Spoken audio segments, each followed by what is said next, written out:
अल्हम्दुलिल्लाहि रब्बिल आलमीन वल आक़िबतु लिल मुत्तक़ीन वस्सलातु वस्सलामु अला रसूलिहिल करीम अम्मा बअद फ़अऊज़ु बिल्लाहि मिनश शैतानिर रजीम बिस्मिल्लाहिर रहमानिर रहीम क़ुल इन कान आबाउकुम व अबनाउकुम व इख़वानुकुम व अज़वाजुकुम व अशीरतुकुम व अम्वालुन इक़्तरफ़्तुमूहा व तिजारतुन तख़शौन कसादहा व मसाकिनु तर्दौनहा अहब्ब इलैकुम मिनल्लाहि व रसूलिहि व जिहादिन फ़ी सबीलिहि फ़तरब्बसू हत्ता यातियल्लाहु बिअम्रिहि वल्लाहु ला यहदिल क़ौमल फ़ासिक़ीन। सदक़ल्लाहु मौलानिल अज़ीम व बल्लगना रसूलुन नबियुल अमीनुल मकीनुर रऊफ़ुर रहीम व नहनु अला ज़ालिका लमिनश शाहिदीन व शाकिरीन व ज़ाकिरीन वल्हम्दुलिल्लाहि रब्बिल आलमीन। मोहतरमीन, उलमाए किराम, बुज़ुर्गों, दोस्तों, अस्सलामु अलैकुम व रहमतुल्लाहि व बरकातुहू। अल्लाह रब्बुल इज़्ज़त जा अनगिनत एहसान व इनाम कि अल्लाह ताला पामणी के नबी करीम और रऊफ़ुर रहीम जनाब अहमद मुज्तबा मोहम्मद मुस्तफ़ा सल्लल्लाहु अलैहि वसल्लम मुबारक वसल्लम जी उम्मत में पैदा फरमाए अने करोड़ा नेमतें से पाके सरफराज फरमाए। आवां जे सामे सूरे तौबा आयत नंबर 24 आंजे सामे तलावत करियो से। अल्लाह रब्बुल इज़्ज़त इन आया करीमा जे तहत मुके हक़ बयान करे जी अने आमणी के हक़ सुनने जी तौफ़ीक़ मरहमत फरमाए। आवां जे सामे अगले जुम्मतुल मुबारक जे अंदर अर्ज़ करे हो से ज पांजा मौजूदा जो हालात हैं, इन मौजूदा हालात थी जो पांजियूं परेशानियूं हैं, इन परेशानियां थी बारा निकरेला करे ने अने जिनी वजह से पा परेशान आयूं इन जूं वजूहात अजे सामे अर्ज़ करे हो से। हाँ इनी जो पाण मुश्किलात हुई इन्हीं मुश्किलात थी बारा निकरेला करे ने अल्लाह रब्बुल इज़्ज़त पाके कई गुड़ अता फरमाए, कई नुस्खा अता फरमाए। इन्हीं हालात थी बारा निकरेला करे ने अल्लाह तबारक व तआला कलाम मजीद के अंदर इरशाद फरमाए तो इन्नल्लाह ला युग़य्यिरु मा बिक़ौमिन हत्ता युग़य्यिरु बिअन्फुसिहिम। अल्लाह ताला उन कौम जी हालत के त्यां सुधी न तो बदलाए ज्यां सुधी उ कौम पिंजी हालत न तब्दील करे। अल्लाह ताला ही आज़माइश ला करने दुनिया के अंदर पाके हलाए। हाँ जो हालात थिया अक्सर ज़्यादातर और वजूहात पढ़ी पर उन्हीं वजूहात में जाती हिकड़ी वजह पा पिंड पढ़ायूं। अल्लाह तबारक व तआला कलाम मजीद में यही इरशाद फरमाए तो ज कोई पण इंसान मथे मुसीबत नथी अचे पण इंसान पिंजे जे हथें से अमुक अड़ा कामा करे तो जंहिंजी वजह से ये परेशानियों अचें थियूं तो पांजा पिंजियूं पण खामियूं हुई। अने अगले दरस में पास होया वासी ज ही कौम भलाई जो कम है जो इनके छड़े दिने तंहिंजी वजह पण बनई है। कुल्ला जे ही कौम उम्मते मुस्लिमा है जो कुंतुम खैर उम्मतिन ये बेहतर उम्मत है। इनकी वजह करो है कारण करो है अफजल कौम है, आला कौम है, कुरो कारण है अफजल कौम है। इतला करे जो कुंतुम खैर उम्मतिन उखरिजत लिन्नास जितरियूं पण क़ौमूं पहिला अची वयूं, जितरियूं पण उम्मतूं पहिला अची वयूं, इन थी अफ़ज़ल आहे, आला आहे, ऊंची आहे। वजह करो आहे ई इतला करे जे तअमुरून बिल मारूफ़, भलाई जो ई हुकुम ॾे थी। यानी मतिलबु करो आहे जो जे भलायूं पहिलो पिंड करे थी अने अॻियां ॿिए खे पण हुकुम ॾे थी, अने बुराईअ से पिंड पण बचे थी अने ॿिए खे पण बचाए थी। तो पहली वजह त पंहिंजे नीचारा छणे जी ई है जे पां भलाईअ खे छॾे ॾिनासीं। आगाज़ करियूं पां इन जुम्मतुल मुबारक जे अंदरि। हर इंसान वटि अल्लाह तबारक व तआला कोई न कोई ख़ूबी रखे थो। अल्लाह तबारक व तआला कोई न कोई अहिड़ी नेमत ॾिने जो को ॿिए शख़्स वटि उहा नेमत न थी वे।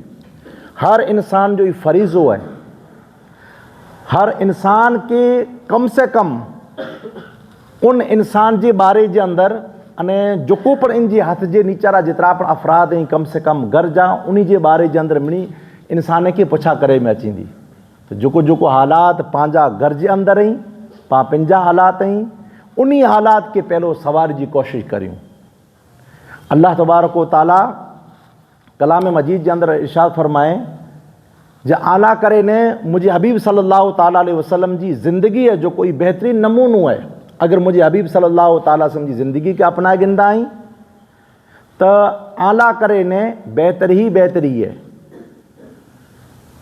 अल्लाह तबारक व तआला फरमाए तो कलाम मजीद जे अंदरि ज मुझे हबीब सल्लल्लाहु ताला अलैहि वसल्लम के आऊं नाए हलायोसीं पण मिणीला कन रहमत बनाए करे ने। ई जेको जेको आया मुक़दसा आई इन मथे गौर फ़िक्र करियूं जे पां इन आया मुक़दसा मथे पां पिंड केतिरो अमल करे रहिया आहियूं। त आका अलैहिस्सलातु वस्सलाम जी तालीमात क़ुरान पां खे रुजू थिए जो आहे त इन हालात थी ॿाहिरां न करबोसीं। कलाम मजीद क़ुरान रुजू थिए जो आहे जेको अगला दुरुस्त थिया जंहिंजे अंदरि पां कलाम मजीद जी तफ़सील बयानु कया हुआसीं, ज़िक्र कया हुआसीं, जिनजी कुरो अल्लाह तबारक व तआला फ़ज़ील रखे कलाम मजीद जी त एॾा रुजू थीबो त इन हालात थी ॿाहिरां न करबोसीं।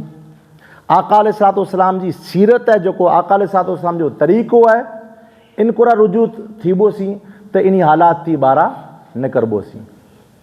ने अल्लाह तबारक व तआला जेको आउं ख़ुतबे जे कॾां बाद आया मुक़दसा पेश कयोसीं उनमें पण हिकिड़ो अल्लाह तबारक व तआला वताए तो कुल चई करे ने जे मुंहिंजा हबीब आई चई ॾियो इन खे जे इन कान आबाउकुम, यानी इंसान बाज़ अफ़राद जी बाज़ चीज़ें जी मोहब्बत जे अंदरि एतिरो गर्क थी थो वञे जेको इन मथे फ़रीज़ो आहे अने जेतिरी मोहब्बत जिन शइ से कराजे अने जेतिरो उन लाइ करे महिनत कराजे एतिरी उहा महिनत न करे रहियो अने इन जे मुक़ाबिल जे अंदरि जेको पण आहे उन से वधारे महिनत करे रहियो आहे। त अल्लाह तबारक व तआला इंसान जी ज़िंदगी जे अंदरि साम्हूं जेको वधारे चीजूं अचनि थियूं उनजो 8 चीज़नि जो ज़िक्र करें अल्लाह ताला पहिरियों जे मुजाबिब इन खे चई ॾियो आई जो कि हालात आई इन जी वजह ही पण बनाई है। इन थी ॿाहिरां निकिरी अने ॿाहिरां निकिरे जे बाद किन पासे रुजू थिए जो इन जो पण अल्लाह तबारक व तआला गुण वधाए ॾिने अने चई जे कुल ऐं मुंहिंजा हबीब सल्लल्लाहु अलैहि वसल्लम फरमाए ॾियो इन कान आबाउकुम आंजा मां अने बापा। अने इरफानुल कुरान जी फ़ज़ीलत जे अंदरि आंजे समय अर्ज़ करे होसीं उन फ़ज़ीलत में जा थी हिन तर्जुमे जे अंदरि पर ख़ासि करे ने ही फ़ज़ीलत है जहाँ जेतिरा पाण तराजिम खणी करे नेरी जा जेको पाण तर्जुमो खणी करे नेरियूं था त उन तर्जुमे जे अंदरि वाज़े ॻाल्हि नथी थिए। मिसाल जे तौर मथे अल्लाह तबारक व तआला इन तर्जुमे जे अंदरि नेरीअ फरमाए थो जे ऐं मुजाबिब चई ॾियो इन कान आबाउकुम व अबनाउकुम इला आख़िरिल आया, यानी सॼी आयत जे अंदरि पेश करे अल्लाह ताला चए थो जे ऐं मुंहिंजा हबीब सल्लल्लाहु अलैहि वसल्लम फरमाए ॾियो कुर फरमाए ॾियो जे आंजा बाप ॾाॾा, बाप जो ज़िक्र आयो आहे ॾाॾा जो ज़िक्र न आयो पण ब्रैकेट जे अंदरि ॾाॾा पर लिखी हुजूं ताकि तफ़सीर जे अंदरि पाण खे ज़्यादा न वञिणो खपे। बाप दादा और तुम्हारे बेटे आंजा छोकिरा तो छोकिरियुनि जो ज़िक्र न आयो ब्रैकेट जे अंदरि वताए ॾिनो आंजियूं छोकिरियूं ने आंजा भाइनि जो इख़वान आयो आहे भेण जो ज़िक्र न आयो पर ब्रैकेट जे अंदरि वताए ॾिनो जो आंजियूं भेणूं अने आंजियूं अज़वाज बीवियूं औरतूं ब्रैकेट जे अंदरि अने दिगर जितरा पर रिश्तेदार आहिनि अने आंजो उहो माल जंहिंखे ऐं महिनत करे ने मुशक़त करे ने कमाया आयो जंहिंजो आंजो माल आहे जेको इन जो नुक़सान जो आके हमेशह धरा पियो वे थो जे इन जेको आऊं माल कमाए रहियो आहियां, धंधो रोज़गार करे रहियो आहियां, इन में नुक़सान न थिए, उहो माल अने आंजा उहे मकानात जंहिंखे ऐं पसंदि करियो था आंजे नज़दीक, ये 8 चीज़ूं ज़िक्र करे जितरा पर रिश्ता आई उन रिश्ते जो ज़िक्र करे अल्लाह तबारक व तआला अने उन जो लिस्ट बनाए करे ने सामे रखे थो। अने हिकिड़ो पांखे तराज़ू ॾेई थो रे, तराज़ू ॾेई ॾिने, ताकड़ी तोला ॾेई ॾिने जे इंसानो आंजा हालात बनियाई इन जी वजह करो बनई है। हिकिड़ी वजह ई पण है जे आंजा मां ने बापा, आंजा दादा दादी, आंजा नाना नानी, आंजा बीवी बच्चा, आंजा रिश्तेदार जो कोपड़ कुटुंब वारा आई अने आंजो धंधो रोज़गार जो कोपड़ आई धंधो रोज़गार है आंजो, अने आंजा मकानात जैसे आई मोहब्बत करियो था ई मरे हिकिड़े पलड़े में रखो, ताकड़ी तोला बनाए करे हिकिड़े पलड़े में रखो अने ॿिए पलड़े जे अंदरि 3 मोहब्बतूं रखो, 3 मोहब्बतूं रखो अने पोइ जोखियो ज केॾा बि आंजो पलड़ो झुकी वञे थो। इनसे मुराद ही न जे आंजे वालिदैन से, आंजे बीवी बच्चे से, आंजे रिश्तेदारें से, आंजे मकानात से अने आंजे माल धंधे रोज़गार से मोहब्बत न करियो, इन लाइ कने वक़्तु न ॾियो, टाइम न ॾियो, ई न चई रहियो, बल्कि इन जी हद निकी करे रहियो अल्लाह तबारक व तआला, हता करे ने जी 8 मोहब्बतूं हिकिड़े पलड़े जे अंदरि न पोइ जोखियो ज अहब इलैकुम अने इनी जेको हाणे ज़िक्र करे रहियो इनी मोहब्बतें थी 8 मोहब्बतें में जा थी कोई हिकिड़ी पण मोहब्बत वधई न खपे, अगरि वधी वई त सम्झी कि इन जा मथे अल्लाह तबारक व तआला जी तरफ़ से आज़माइश अची सघे थी, जेको आ वई है आज़माइश अची सघे थी, जेको पंहिंजा हालात हैवर जो बनी चुकिया आहिनि। त अल्लाह तबारक व तआला फरमाए थो अहब इलैकुम मिन अल्लाह, मिनी थी मोहब्बत अल्लाह ताला जी वॾी, अल्लाह ताला से पाण केतिरी मोहब्बत करियूं था, अल्लाह ताला जे फरामीन मथे केतिरो पाण हलूं था, अल्लाह तबारक व तआला जेको पाण खे इरशादात फरमाए रहियो आहे उन मथे पाण केतिरो अमल करे रहिया आहियूं, केतिरो पाण उन फरमूदात खे पढ़ी रहिया आहियूं, पढ़ी ने सम्झी रहिया आहियूं, सम्झी ने अमल करे रहिया आहियूं अने उन फरमूदात खे अॻियां केतिरो फैलाए रहिया आहियूं। अहिड़ी ते लक़द कान फी रसूलिल्लाहि उस्वतुन हसना इला आखिरिल आया, इन में जेको अल्लाह तबारक व तआला चई रहियो उन मथे आका अलैहिस्सलातु वस्सलाम जी सीरत मथे पाण केतिरो हली रहिया आहियूं।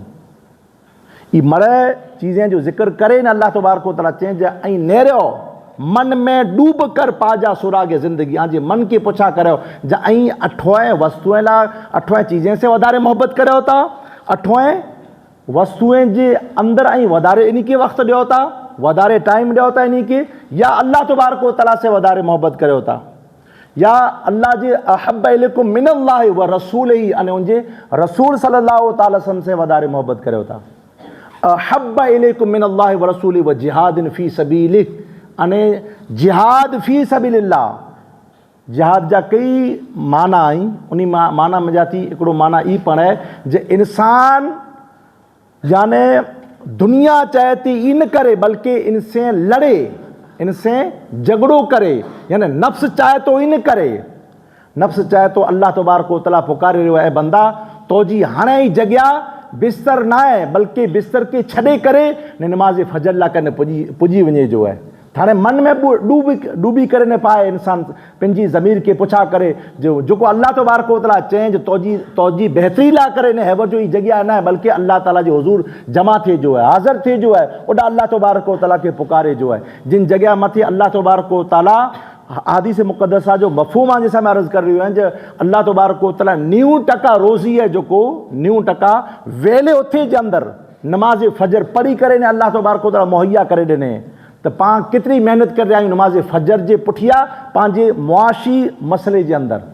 हिकिड़ो वॾे वॾो मसइलो ई पण आहे, हालात जेको बिगड़े था उनजो मसइलो ई पण आहे जे धंधे रोज़गार जे अंदरि पंहिंजा अहबाब बोरा पुठियां आहियूं पाण, अने इन जी वॾी में वॾी वजह हिकिड़ी और माशरो पण आहे, यानी समाजी मसइलो पण आहे, सियासी मसइलो पण आहे, जी सियासत जी वजह से पाण धंधे रोज़गार से बोरो ओछो यानी पाण को तवज्जो ॾिने में अचे थी, पर हिकिड़ो वजह पाण पण आहिनि, पाण वटां थी जेको वजहूं बनी उन थी त ॿाहिरां निकिरो जे 90% रोज़ी अल्लाह तबारक व तआला नमाज़ फजर जे अंदरि काजे रखी ॾिने, 2% और नमाज़ जे अंदरि, त नमाज़ फजर लाइ कॾहिं पाण केतिरा उथी हूंदा, त पोइ पंहिंजा हालात जेको ई वजह हिकिड़ी बनई आहे कि न आहे बनई? पाण पिन खे पोइ छा करियूं पाण? हाँ त यानी अल्लाह तबारक व तआला चई रहियो आहे ज अल्लाह से मोहब्बत करियो अने अल्लाह जे रसूल सल्लल्लाहु अलैहि वसल्लम से मोहब्बत करियो। अने आका अलैहिस्सलातु वस्सलाम जी सीरत खे पाण केतिरो अपनाए रहिया आहियूं? अहब्ब इलैकुम। आका अलैहिस्सलातु वस्सलाम जी सीरत सिर्फ़ु ई न आहे जे नमाज़ सिर्फ़ु पढ़नी, रोज़ा रखना, ज़कात हज अदा वग़ैरह अदा करणी, ई त आहे ज फ़र्ज़। इनसे त मोमिन अने काफ़िर जी यानी इन जे अंदरि फ़र्क़ु वताए में आयो आहे जे ही मोमिन आहे जेको इबादत जी चाहे थो ई करे थो, अने मोमिन उहा जी मुस्तफ़ा सल्लल्लाहु अलैहि वसल्लम इबादत जो तरीक़ो वतायो उहो इबादत करे थो। तो फ़र्क़ु वताए में आयो आहे जे आका अलैहिस्सलातु वस्सलाम कहिड़ी त इबादत करे न वतायो आहियूं। त आका अलैहिस्सलातु वस्सलाम जी इबादत करियो, अल्लाह तबारक व तआला जी अहिड़ी ते पाण इबादत न करे रहियासीं इल्ला माशा अल्लाह। अने दीन जे मामलात कुरा पाण केतिरा रुजू आहियूं दीन लाइ करे ने मेरो हालात नज़र अचे थो न पाण खे जे पंहिंजे घरनि जे कागरी लाइ करे पाण केतिरी महिनत करींदा हुआसीं, अने अल्लाह ताला जे घर लाइ करे केतिरी महिनत करे आहियूं पाण। हाँ और ये अल्लाह जा दरबार वेंदा, हाँ और पंहिंजा ॿिया इस्लामी जेको जेको पण इदारा वेंदा उन लाइ करे केतिरी पाण महिनत करे आहियूं, अने पंहिंजे घर लाइ करे पंहिंजी प्रॉपर्टी लाइ करे केतिरी महिनत करे आहियूं। पंहिंजो ज़मीर पिनी जवाबु ॾेई ॾियो पाण खे त पाण खे पाछो रुजू थी जो है जॾहिं अल्लाह ताला चई रहियो आहे न, अल्लाह ताला ई चई रहियो आहे जे मिनी थी वधारे मोहब्बत अल्लाह ताला से करियो। इनसे मुराद ई न जे भई अठो आहे चीजूं जेको हाणे समय ज़िक्र कयो इनसे मोहब्बत न करियो, ना करियो मोहब्बत, पर हिकिड़ी हद आहे जिते अल्लाह ताला जी पुकार थिए त ओॾा रुजू ठही वञो। अने अल्लाह जे रसूल सल्लल्लाहु अलैहि वसल्लम से मोहब्बत, अने दीन जो जॾहिं पर जेको बि मामिलो अचे ओॾा इंसान झुकी पए। दुनिया वारा ही चवंदासीं, दुनिया वारा ही चवंदासीं, हाणे एॾा ख़राबु लॻंदोसीं, असांजो भाउ कुर चवंदोसीं, असांजे कुटुंब वारा कुर चवंदासीं, असांजे मुआशरे वारा कुर चवंदासीं, ॿाहियूं नथियूं सम्झेसीं। ई जेतिरा बि मसइला आहिनि मगर बाद में अल्लाह कुरो चई रहियो आहे, मुस्तफ़ा कुर चई रहिया आहिनि, दीन पाना करे कुरो हुकुम फरमाए रहियो आहे। केतिरा झुकिया आहियूं, हाणे जोखियूं पाण केॾा झुकी रहिया आहियूं। जवाबु मिली वञे नथो मिली वञे, हर इंसान जो ज़मीर पिनी जवाबु ॾींदो जे इंसान केॾा झुकी रहियो ईअं। त अल्लाह तबारक व तआला फरमाए रहियो कलाम मजीद जे अंदरि जे ऐं बंदाओ अगरि अहिड़ो हाल थिए त या कि अल्लाह बि अमर अल्लाह ताला जो अज़ाब अचींदो। अल्लाह तबारक व तआला अहिड़ो मामलात अगरि बनाए वेंदा त अज़ाब अचींदो। अगरि इन अज़ाबे थी, अगरि इन हालात थी ॿाहिरां निकिरणो आहे त पाण खे वरी रुजू इलल्लाह व रुजू इलल रसूल, रुजू इलल क़ुरान, रुजू इलल दीन पाछो पाण खे वरणो खपंदो। अने आका अलैहिस्सलातु वस्सलाम जे दीन, आका अलैहिस्सलातु वस्सलाम जी सीरत कुरा तरीक़े कुरा अचणु खपंदो। ने आका अलैहिस्सलातु वस्सलाम जो वॾे में वॾो तरीक़ो आहे जो हुज़ूर सल्लल्लाहु अलैहि वसल्लम जा पाण खे इख़लाक़ अपनाइणा खपंदा। हुज़ूर सल्लल्लाहु अलैहि वसल्लम इख़लाक़ कुरो आहिनि जा आका अलैहिस्सलातु वस्सलाम ना हक़ कॾहिं पण गुस्सो न थिए करियो। आका अलैहिस्सलातु वस्सलाम कॾहिं पण किन पण इंसान लाइ कॾहिं हसद न थी करियो। आका अलैहिस्सलातु वस्सलाम लालच न थी करियो। अगरि ई चीजूं पंहिंजे अंदरि आई त पंहिंजा इख़लाक़ नहीं, नाक पाण गुस्सो करे रहिया आहियूं त पंहिंजा इख़लाक़ ई नहीं, हसद पाण करे रहिया आहियूं त पंहिंजा इख़लाक़ ई नहीं, लालच करे रहिया आहियूं अञा माल जमा करियां, अञा माल जमा करियां, अञा माल जमा करियां, हेतिरो टाइम पियो आहे, हेतिरो टाइम पियो आहे। ना, अल्लाह कुर चई रहियो आहे, अल्लाह जे रसूल सल्लल्लाहु अलैहि वसल्लम कुर चई रहिया आहिनि। लालच खे छॾे करे न अल्लाह जी फरमाए में ओॾा इंसान झुकी वियो हो त इहे हालात अॼु पंहिंजा साम्हूं ऐं उहे हालात नज़र न आया हुआ। त पाण खे रुजू थिए जो आहे, अञा यानी देर न आहे थी बोला जीअं तौबा जे अंदरि इंसान खे चए में अचे थो। क़ुरान हदीस जो मफ़हूम ई आहे जे ज्यां सूदी रूह कफ़ से उन सरी से इंसान जी परवाह नथी करे इन थी मोर अल्लाह जी बारगाह में अची करे झुकी पियो, अल्लाह ताला उनखे माफ़ करे थो। पंहिंजा जेको बि हालात आहिनि उहे हालात थी चुकिया आहिनि, जितरा बि थी चुकिया आहिनि, जितरा बि बिगड़ी चुकिया आहिनि, उनखे अगरि पाण खे ॿाहिरां अगरि निकिरणो आहे त यादि रखो पाण खे महिनत अमुक चीज़े मथे करणी खपंदी। उन चीज़े में जाती मेहनत पाण खे जेको करे जी यही है जो कुरान कुरा अचे जो है, आदिस मुक़द्दसा कुरा अचे जो है, अने पाण खे आका अलैहिस्सलातु वस्सलाम जी सीरत कुरा अचे जो है। आका अलैहिस्सलातु वस्सलाम जी सीरत ई है जो आका अलैहिस्सलातु वस्सलाम झगड़ो नाहक कॾहिं पण न करींदा हुआ। झगड़ा फसाद जे अंदरि हिसो आका अलैहिस्सलातु वस्सलाम न गिनदा हुआ। हाणे मन में पाण नेरियूं पाण केॾा आहियूं, पाण झगड़ा जे अंदरि केतिरा मुलविस आहियूं, पंहिंजे पिनजे से पण करो अने पराये से पण करो। आका अलैहिस्सलातु वस्सलाम जी यानी सीरत में जाती ई सीरत है जो आका अलैहिस्सलातु वस्सलाम जिन पर हालत जे अंदरि हूंदा हुआ, आका अलैहिस्सलातु वस्सलाम हर हमेशा शुक्रगुज़ार बंदा रहंदा हुआ अल्लाह तबारक व तआला जा। अने चवंदा हुआ जो मां आयशा सिद्दीक़ा रज़ियल्लाहु ताला अन्हा ख़ुदि अर्ज़ु कई त या रसूलुल्लाह सल्लल्लाहु अलैहि वसल्लम ऐं हेतिरी महिनत करियो था, मुशक़त करियो था, आम बंदे लाइ करे न पण, अने आजी शरीर मथे पे एतिरी तकलीफ़ करियो था, एतिरी इबादत करियो था, रियाज़त करियो था, आका अलैहिस्सलाम फरमाईंदा अना अब्दन शकूरा, अल्लाह ताला हेतिरियूं नेमतूं मूंखे ॾिने, तव्हां उनजो शुक्रगुज़ार बंदो न बना। ऐं उम्मती मुस्लिमा पाण खे अल्लाह तबारक व तआला केतिरियूं नेमतूं ॾिने। हिन जहिड़ी नेमत आहे किन इंसान वटि, किन क़ौम वटि आहे जेको पाण वटि ईमान आहे, अहिड़ी आहे? दुनिया जा जेतिरा बि अक़लमंद, ख़ुदा जी इज़त जी कसम, हिकिड़े परड़े जे अंदरि, होशियार में होशियार, दुनिया जा मरे हिकिड़े परड़े जे अंदरि, करोड़े में 8 करोड़ जे अंदरि 2 करोड़ जे आसपास पाण आहियूं, उहो मरे हिकिड़े परड़े जे अंदरि अहले ईमान, जंहिं वटि ईमान जी दौलत आहे, ख़ुदा जी कसम, भले ज़ाहिरी एतबार सां इन वटि की पर न आहे, अगरि इन वटि ईमान आहे, मिड़ी करोड़ इंसान आहे, हिकिड़ो इंसान मुस्लमान मोमिन वधी थो वञे कुला, एतिरे लाइ करे इन वटि ईमान जी दौलत आहे। हीअ अल्लाह तबारक व तआला एतिरी नेमत पाण पिंड खे न ओळखो थी, पाण पंहिंजी कमी आहे। अल्लाह ताला जी नेमतूं पाण खे अता करे ॾिने त पाण खे रुजू थिए जो आका अलैहिस्सलाम जी इन तालीमात कोरा। अने तालीमात से मुराद सिर्फ़ दीनी तालीमात न आहे, बल्कि ऐं क़ुरान हदीस खणी नेरे गन जा जिते पर तालीम जो हुकुम आयो आहिनि ओॾा मुतलकन हुकुम आहे, ओॾा मुतलकन हुकुम आहे। सिर्फ़ क़ुरान जी तालीम से मुराद, उनसे मुराद तालीम सिर्फ़ क़ुरान जी न आहे, हदीस करीमा जी सिर्फ़ तालीम न आहे, दीनी तालीम न आहे। बेशक आहे, ई त पहलो रखे जो आहे जो क़ुरान जी सामने अर्ज़ करे अगली आयत करीमा में, पण और दुनियावी जेको पर तालीम है इन जे अंदरि पर तरक्की करे जी है, हर तरह जी, हर एतबार से तरक्की करे जी है। पाण खे कोई हिकिड़े तबके के न रहे जो, बल्कि मुआशरे के अंदर पूरी दुनिया जा जितना पर इंसान है उन्हीं में तरक्की किन किन चीज़ें से, किन किन वस्तुएं से पायो आयो, उन चीज़ें के अगर शरीयत रजा देती तो उनके अपनाए जो है पाण खे, अने तरक्की याफ्ता इन कौम के पाण खे बने जो है। त इन कौम तरक्की याफ्ता कौम बनेला करे न पंहिंजा इख़लाक़ दुरुस्त होना खपदा। पहला अगर इख़लाक़ जो पंहिंजा बराबरि न हूंदा त जेतिरी पर ज़ाहिरी पाण वटि तालीमात हूंदी इन जो कोई पर असर नहीं थिए। पहलो पंहिंजा इख़लाक़ दुरुस्त करणु खपंदा, उन इख़लाक़ में जाती गाली गलोच पाण खे कढणी खपंदी। ऐब माण्हूअ जा तलाश करे करे पंहिंजूं ज़िंदगियूं बसर थी रहियूं आहिनि, ऐब ॿिए जा तलाश न आहे करे जा। ऐं इंसान तूं तोके नहर, पाण चवंदा न हू अहिड़ो आहे, हू अहिड़ो आहे, इनखे छॾे ॾे। जॾहिं पोइ तूं हुनखे चए त हू अहिड़ो आहे, 3 बार आंगुरियूं तोकरा वरें थियूं। कोई शायर पर चेंज, जब थी गैरों के गुनाहों पे नज़र, देखते रहे औरों के ऐबो हुनर, जब पड़ी अपने गुनाहों पे नज़र, नज़र में कोई गुनहगार न रहा। पाण नहरियासीं जैसू ते हू अहिड़ो आहे, हू अहिड़ो आहे, हू अहिड़ो आहे, हू अहिड़ो आहे, हुनजा अक़ीदा अहिड़ा आहिनि, हुनजो ई मामिलो आहे, हुनजो ई मामिलो आहे। ना इंसान तोजा अक़ीदा था नहर, इंसान तोजी त इस्लाह कर पहलो, त ॿिया मुआशरे जे अंदरि पिंडी पिंडी इस्लाहूं थी वञियूं। अगर तो वटि मलको आए तो इसलाह करण जी कोशिश कर, पर शुरुआत पिंड वटा थी, पिंड जे वटा थी कर, पंहिंजे घर वटा थी आगाज़ कर, त ॿिए खे न्याय न जो ऐब जो ई न्याय करे जी। आका अलैहिस्सलाम जे इख़लाक़ नहीं, अने अल्लाह ताला जा पर इख़लाक़ नहीं। कुला जा अल्लाह ताला त सत्तारुल उयूब है, माण्हुनि जे ऐबे खे ढके वारो है। अने आका अलैहिस्सलाम उन जी सिफ़तें से मुत्तसिफ़ थी करे न दुनिया जे अंदरि आया आहिनि।